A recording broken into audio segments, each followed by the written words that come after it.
was internally freaking out and telling the students to go back to their seats because I needed space. There's just so much stress when it comes to interviews. One last observation with the principal today. It's so cool!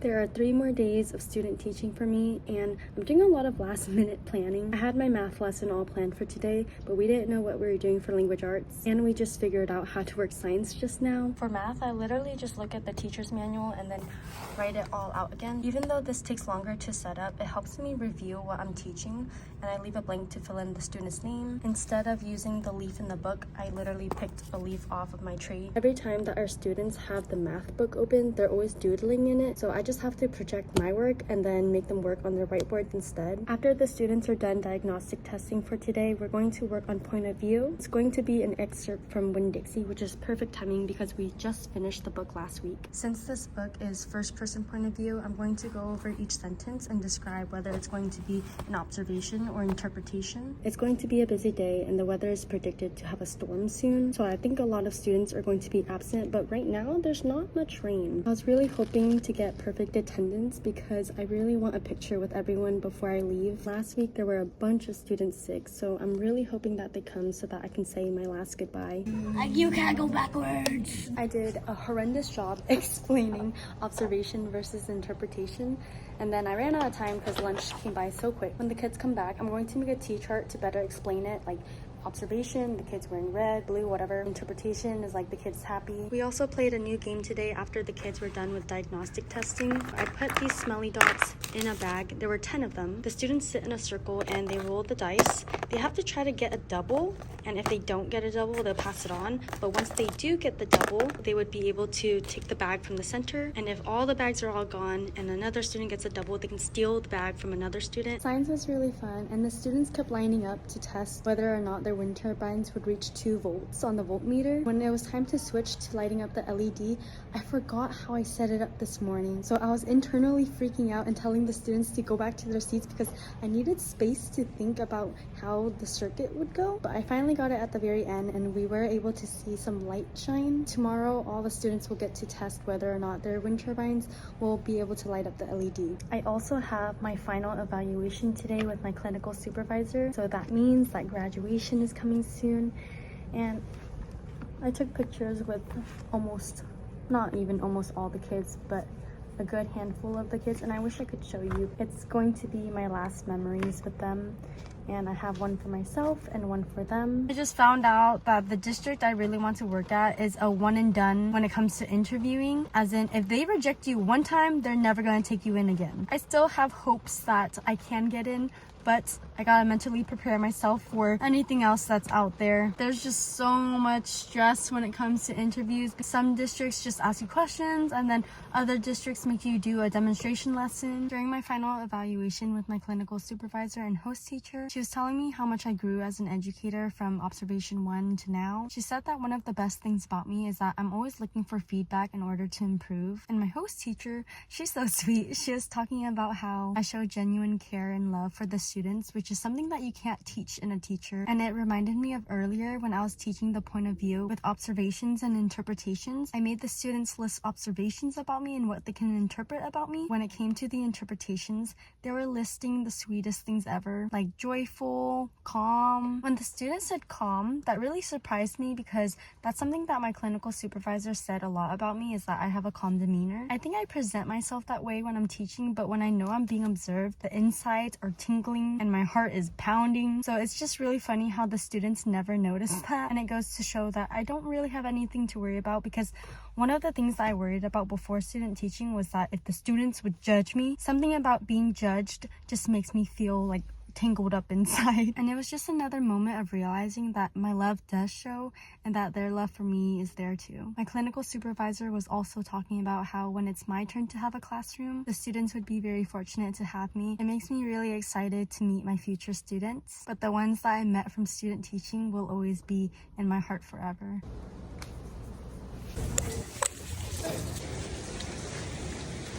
We played the dice game again, and it was a lot less hectic because I put 4 prizes in the middle instead of 10, and I put these little erasers of these animals. Since all the other students were sour about not being able to grab a ball, everyone got a smelly dot too. We were working on third person point of view with the story, and this is my terrible T-chart comparing first person and third person and relating it back to how a character wouldn't be able to understand another character's story if it was first person instead of third. I honestly struggled so much with teaching that because the teacher's manual didn't give much support on what to do besides like this very short modeling. So I kind of had to wing it, and we also had students change like a sentence from third person to first person and first person to third person. But for now, I think that's enough. Math also went pretty well. I had these little pieces of pie on the board to show how to read it as a mixed number, so a whole number and a fraction versus an improper fraction. And I also taught them how to convert one to the other. Not sure if everyone got it, but it was their first exposure to improper fractions. We collected everyone's independent practice, and I'm going to reteach it tomorrow.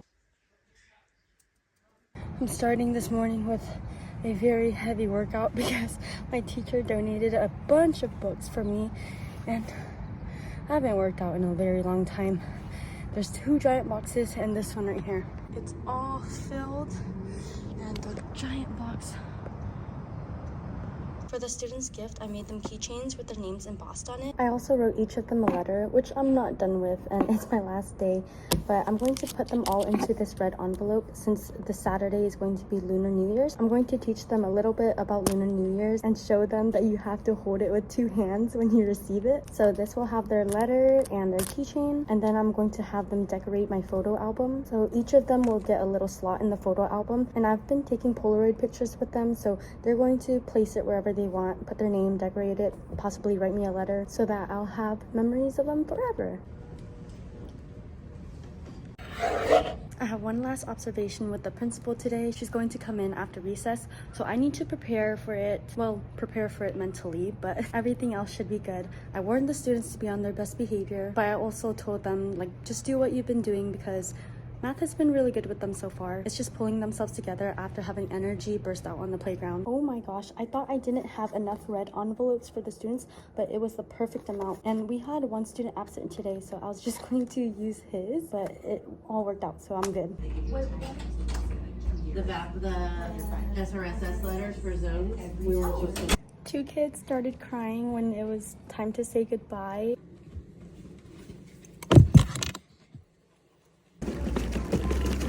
My last day of student teaching was filled with so much love and joy. Before the morning bell rang in the morning, there was this random announcement asking for available teachers to come to the lounge. But at that point, I didn't even finish the students' gifts, so I stayed back into the classroom to write their letters and get it all together. My host teacher she came back and said, "It's for you." When I walked over there, all the teachers on campus were in that room. There was a very cute poster on the wall. They set up a lot of treats like chocolate covered strawberries and a club soda station. They also gave me a goodbye gift, which was this. It is a clipboard with my name on it, and it says, "Good teachers teach, great teachers inspire." They were basically telling me congratulations on hitting this milestone, and they wrote me a letter. Afterwards, I told them how thankful I was to be there and to have like such a supportive and positive environment around me, because before student teaching, I was extremely nervous because I was placed into a school district that I never heard of. I knew nothing about my host teacher, nothing about the school culture, but the school that I was in and the people that I was surrounded with definitely set a very high standard as to what I want in my future school. A comment that one of the teachers told me was that no matter what school environment I'm surrounded by, just try to be the light for others. So that is something that I would try my best to do. When I got into the classroom, all the students were so happy to see me, and one of them was like, "Hey, Miss Trin, I got you these chocolates." So this was from one student. This is from the student that's super attached to me, and his mom loves me because he always talks about me when he gets home. And then a whole group of girls surrounded me and said, "Stick your hand out." And so I stuck my hand out, and one of them, this is so cheesy, but she sticks this "Miss You Sweetheart" sticker onto my hand, and then they all gave me a group hug. Afterwards, one of the girls brought in a Starbucks drink that her mom dropped off in the office. We still had a lot to teach that day, but my observation with the principal, I would say it went really well. It was my very last request from the students to be on their best behavior. They were participating, they were engaged, engaged. They were working on their whiteboards. We still had some students who weren't focused, and I think the principal came in to kind of observe them too. But the biggest relief for me was that my host teacher told me that she was coming in not to judge or criticize me, but to have more to add on to the letter of recommendation. What's funny but so chaotic was that the second the principal left, every student, they were so composed during the lesson that all hell broke loose. One of my students kept going on the floor. They started to be really loud and get up out of their seats. It was a complete mess afterwards, but I'm just glad they were able to keep it together during my lesson. I think because the students knew it was my last day, there were a lot of different emotions within the classroom that made it hard for them to do any work. During my last 30 minutes there, I was so stressed out because I was trying to get this photo album done, which required the students to decorate a sheet of paper and put their picture on it. And I still had to go around and take pictures with some of them that I didn't get to take pictures with earlier in the week. And then the same group of girls went outside for some reason and came back with this. It's a crate full of the stuff that I love. So hot Cheeto fries and other spicy chips, because I would always tell them how much I love spicy chips. They also got me Mexican candy and this,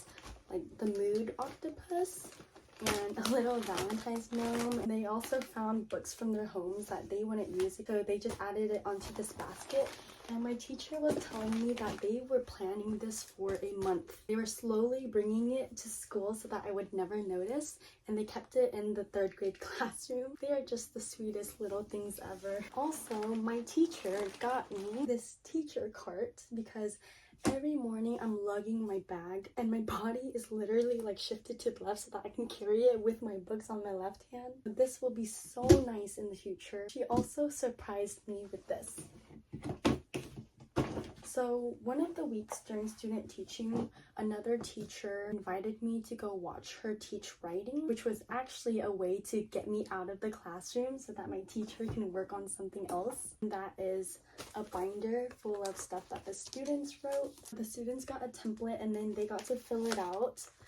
And my favorite part is like ideas that we say yes to and ideas that we say no to.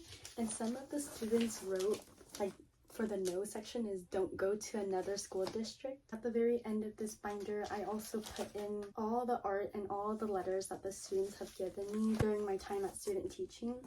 And my teacher also came up with this. It's 24 reasons why we are thankful for Ms. Trin. Because before Thanksgiving break, I made a poster of 26 reasons why the host teacher and I are thankful for them, and it's something that's been posted up in the classroom this entire time, so she wanted to return the favor. Even just looking at all of this right now brings back a lot of memories that makes me really sad that I can't see them. I just really love sentimental stuff like this because it really shows how much of a difference I made in their lives. This is the thing that I was working on for the last 30 minutes of school. I was making the students work on it. So I bought this photo album, and earlier in the week I was taking Polaroid pictures. For each student I took 2 Polaroid pictures, one for them to keep and one for me. The one that I would keep, I gave them a sheet of paper and their picture, and then I told them that they need to put the picture somewhere and write their name, draw a picture, write a letter to me if they want. And so each student's decoration was completely unique, and it's the best idea that I've ever came up with.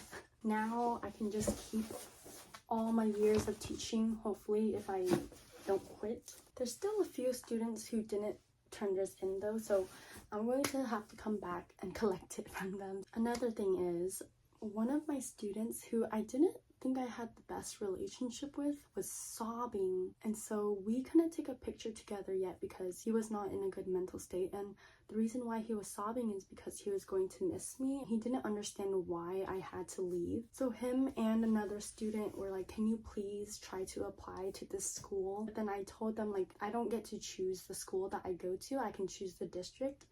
And then another kid said, please apply to the district then, like, at least try. Even the kid who was sobbing, he asked the principal, can you please hire Ms. Trin because I really want her to stay. But the school doesn't have any openings, so We're both out of luck. Also at the very end, I was giving out red envelopes to all the students and I was giving them their last hugs. Another student, the one who makes noises all the time, he was patiently waiting on the side so that I could give him a hug. It's so funny how the students who you think like you don't have the best relationship with are the ones that unexpectedly show affection. Also, the student who's attached to me, I gave him a hug already, but then he went outside to go get his backpack. He came back to the door to say bye to me again. So I lifted up my arms and he ran to me and gave me another last hug. It was time for me to do my last walk with the group of students who get picked up at the gate. And then another one of my students,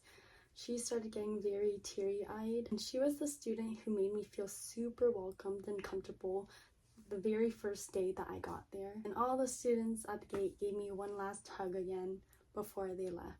Every moment of that day was so memorable. I'm surprised that I didn't cry myself, but I think that's because the last 30 minutes were stressful for me because I wanted them to get that photo album done. These students seriously mean the world to me, and I will just always wish them the best no matter where they are in the future. That concludes my student teaching series. Thank you so much for watching, and I can't wait to take you on my next journey.